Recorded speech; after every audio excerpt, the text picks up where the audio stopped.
All right, welcome back to the Deep Dives. All right. Today, our mission is pretty laser-focused. We've got a stack of sources all about CNC whirling.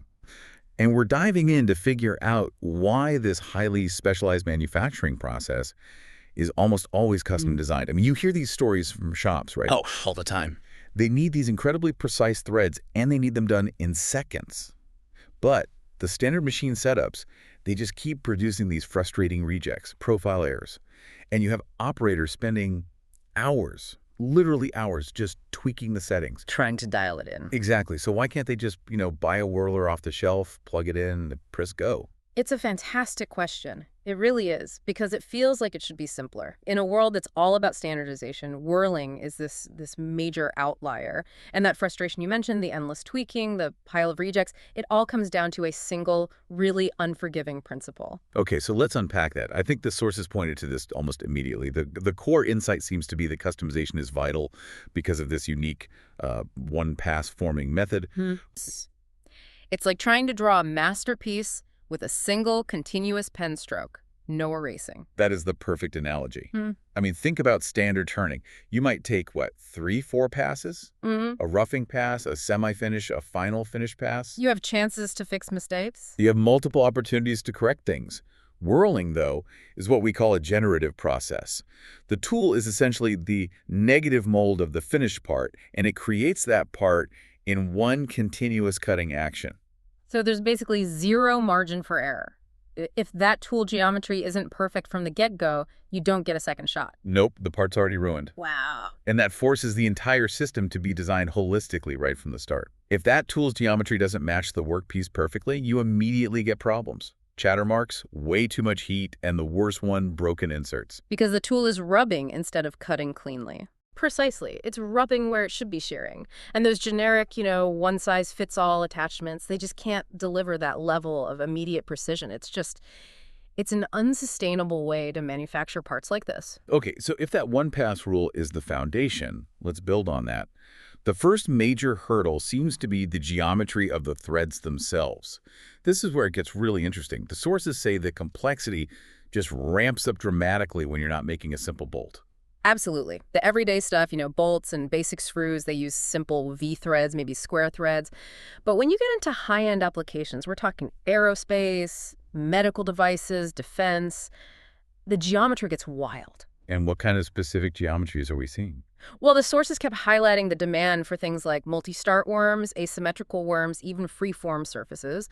And of course, the big one, the incredibly complex medical bone screws. Okay, a multi-start worm.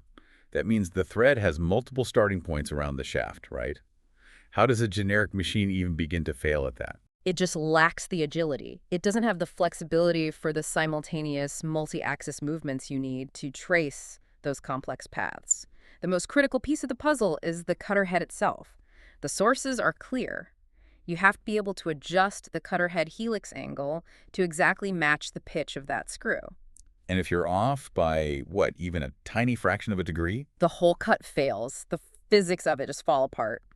If that tool isn't oriented perfectly to the pitch, you get this thing called profile error. And this isn't just a little cosmetic flaw. No, this is structural. It's fundamental. It means the load-bearing surfaces of your thread are just wrong. The walls of the thread aren't straight. Hang on, why does a small angle mismatch make the walls crooked? I'm trying to picture that. Okay, think of it this way. The tool is entering and exiting the material at the wrong point in the rotation. Its swing, its radial path, isn't synced up with the axial movement. So instead of shearing the material cleanly away, it rubs against the side. It rubs. And that rubbing action generates a massive amount of heat. It destroys the surface finish, and it actually weakens the screw because you're introducing stresses that were never supposed to be there. So customization here is about making sure the entire rotational system, the tool, the spindle, the pitch, are all in perfect, absolute harmony. And that means you often need custom physical parts, too. Precisely. For steep angles or really deep threads, you need custom-made tooling, things like extended spindles or specialized tool holders just to avoid a crash. A collision, you mean? Yeah, you have to ensure that no part of the tool holder or the non-cutting edge of the insert smashes into the workpiece or the whirling ring during that tight spiral. And you can't just order those from a catalog. They have to be engineered specifically for that one part. So if geometry is one barrier, the sources say the next one is the unforgiving demand for tight tolerances. Now, this seems counterintuitive. Buying off the shelf is supposed to be cheaper, but the argument is it costs more in the long run because you're stuck with good enough. So what is the actual tolerance gap we're talking about? This is where it gets down to the hard numbers.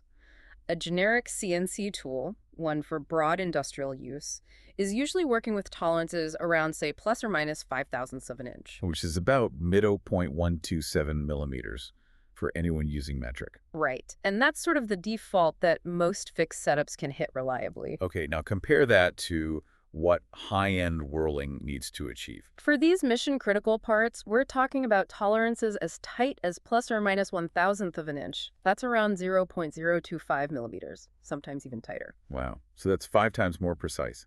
A standard setup has no chance of holding that kind of precision consistently over a long run. No chance. And that huge gap has to be closed by customization. And the sources get really specific about the enemies of precision here, these microscopic forces like vibration and thermal drift. It's fascinating. How can a custom setup fight something like microscopic vibration? It's all about designing for stability. So if you use a generic tool that isn't perfectly matched to the material, you create unstable cutting forces.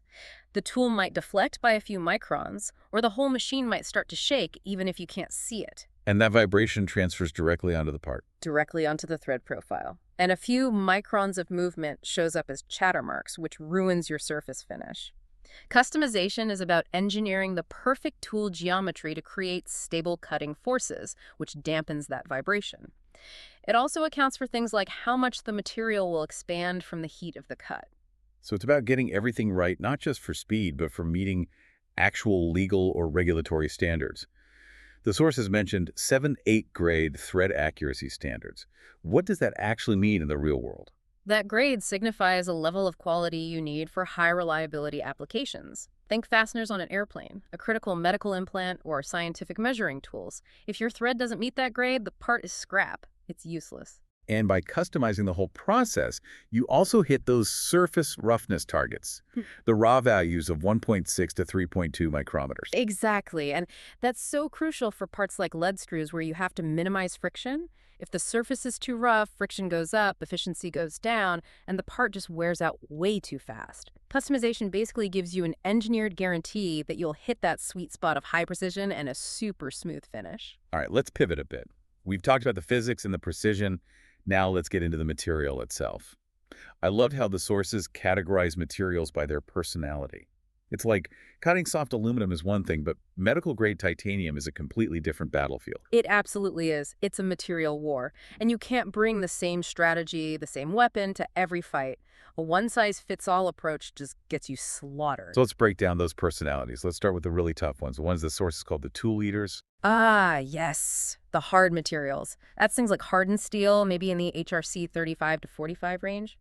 HRC is the Rockwell Hardness C scale, and once you get into the mid-30s, steel gets so tough that a generic cutting insert just gets chewed up and worn out in minutes. So customization there means redesigning the tool itself. It means engineering the insert, special geometries, coatings that are highly resistant to wear, maybe reinforced with ceramics, or even cubic boron nitride. Okay, then you have the really tricky ones, the heat-sensitive materials like titanium and Inconel. These are a nightmare for heat management. They have terrible thermal conductivity, so they just hold on to heat. The energy from the cut doesn't go into the chips or get washed away by the coolant. It stays right there in the cutting zone and it warps the part. And your standard flood coolant just can't keep up. It gets completely overwhelmed. So custom solutions often involve high-pressure coolant systems, maybe fed right through the spindle, with nozzles aimed at the exact cutting edge to blast the heat and the chip away instantly. And the last group, the sticky materials. Soft steel, aluminum. Right, these are the ones that cause chip accumulation. The soft metal actually welds itself to the tool, clogs up the whirling ring, and then the tool starts to drag instead of cut. That immediately ruins the surface. The custom solution there is all about chip management, designing very specific chip evacuation paths and using polished flutes on the cutter that act like tiny, slick slides to get the chips out of there. And this all came together in that one case study from the sources, the orthopedic implant made from titanium.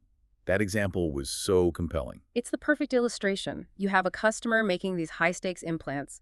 Quality has to be perfect, but their standard setup was causing constant heat warping. They just couldn't hold the tolerances. So how did the custom whirling solution fix it? The team analyzed the forces at play. They realized that by changing the insert's cutting geometry and optimizing the CNC parameters, they could dramatically lower the cutting force needed. Less force means less heat. Less force, less heat, no more thermal warping. And the numbers, the productivity gains, they were just staggering. The cycle time to make one implant dropped from 2 minutes down to just 35 seconds. That's an unbelievable jump. And the defect rate Dropped to nearly zero. I mean, that's not a marginal gain. That's a complete transformation of their business just by optimizing how the tool interacts with the material. It is. And it let them use more advanced tools like layered milling inserts that have separate roughing and finishing edges on the same piece of carbide. That extends the tool life even more while keeping the precision locked in. Which leads us perfectly to our final segment. Customization is clearly necessary for quality, but the sources link it directly to efficiency. How does tailoring a machine save money and time in the long run beyond just cutting down on scrap parts? It's about turning a standalone machine into a fully optimized production cell. When you design the process for one specific part, you are squeezing every single millisecond of waste out of the operation. Okay, give me an example. Where are those milliseconds saved? Well, it starts with the software, with the CNC algorithms. Customization means optimizing the G-code and using something called multi-axis linkage.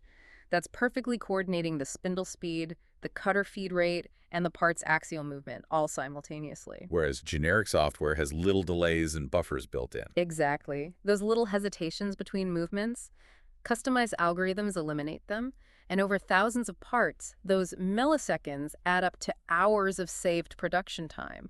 It's about minimizing that air cutting time when the machine is moving but not removing material. Right. And what about tool life? We touched on that. Let's circle back.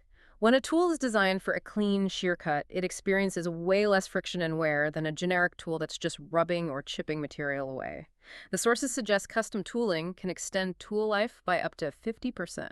A 50% increase in tool life is huge. That's not just the cost of the insert. It's a massive reduction in machine downtime. And the final piece is shortening the debugging cycle. The old way was cut a part, measure it, find an error, tweak the machine, and repeat. It's slow, and it wastes a lot of expensive material. But with a custom system, you can simulate it first. You test the entire process virtually. You use advanced software to verify the whole cut before you even load a piece of stock. You check for collisions, confirm the geometry, and you ensure that the very first physical part you make is a good one. It can take the debugging cycle from days down to just a few hours. So to wrap this all up, what does this mean for you, the listener? We've seen that the need for custom CNC whirling really boils down to 4 key drivers. Right. First, there's that unforgiving nature of the one-pass method. Then there's the demand for these complex multi-axis geometries like asymmetrical worms. Then the need to hold these incredibly tight tolerances, sometimes down to 0.025 millimeters. And finally, the requirement to manage the personalities of all these advanced materials, from heat-sensitive titanium to super hard steels. The real takeaway is that customization isn't just some extra expense you have to accept. It's an essential transformation. It turns a general-purpose machine into a specialized, high-speed production engine that cuts waste, guarantees your tolerances, and ultimately lowers your cost per part.